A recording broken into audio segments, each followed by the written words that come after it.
My name is Niels Harrit. I have a master and a PhD in chemistry, and I'm associate professor at the University of Copenhagen, and I have been so for almost 40 years. And I'm 65. I have published close to 60 peer-reviewed papers in the best journals, and currently I'm involved with research X-ray time resolved spectroscopy on time scales of 1/millionth of a second. This is very fast. About 3.5 years ago, I saw accidentally Building 7 going down on a DVD, which was a recording from Stephen E. Jones' lecture he gave on Brigham Young University. And that caught my attention immediately because, for one thing, I have never heard about this building before, and second, I couldn't understand what was going on because apparently it collapsed with no reason at all. So that, as a scientist, I'm trained to trying to understand what's going on around me, and I couldn't understand. And from that day, I have not had any free time because later on, I started looking into it. I started working on the local scene in Copenhagen, Denmark, and I got involved with a team of scientists, which also counts Stephen E. Jones, Kevin Ryan, etc. A total of 9 people, and in a kind of research investigating the dust from the collapse on south of Manhattan. And in the dust, we found what we characterize as unreacted thermitic material in the shape of some very tiny red-gray chips, which have different properties. Most importantly is they're still reacting, some of them, and in the reaction they produce molten iron, which is the prime indication of a thermitic reaction, and such a reaction can be used to destroy steel structures.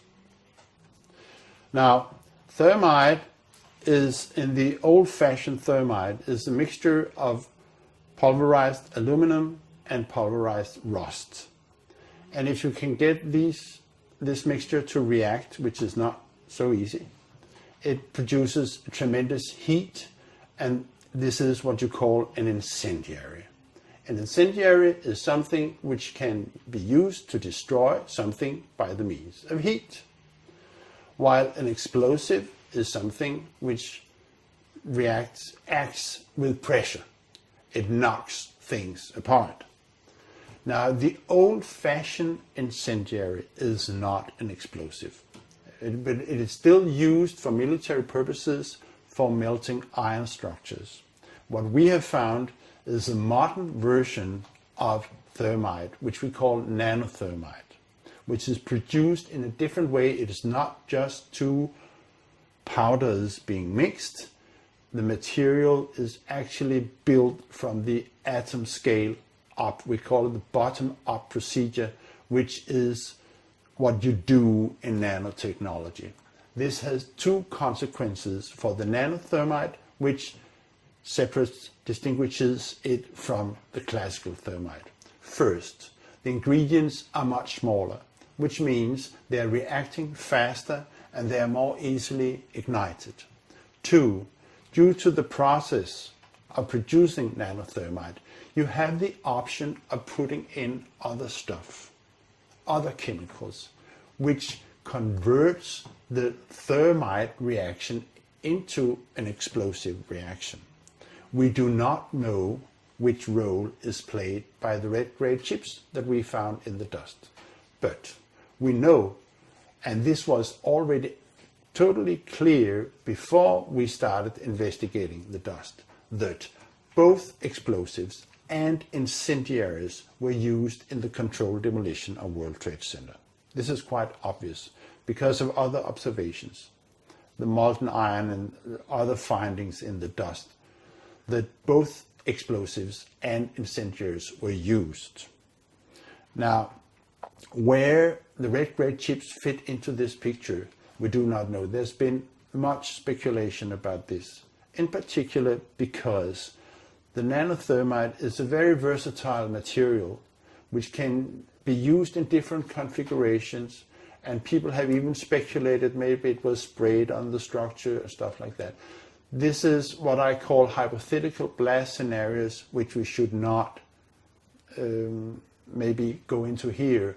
One point I wish to make, though, is the recent work by David Chandler, where he is looking very closely at the collapse of the South Tower, World Trade Center, reveals that the fragments which are being,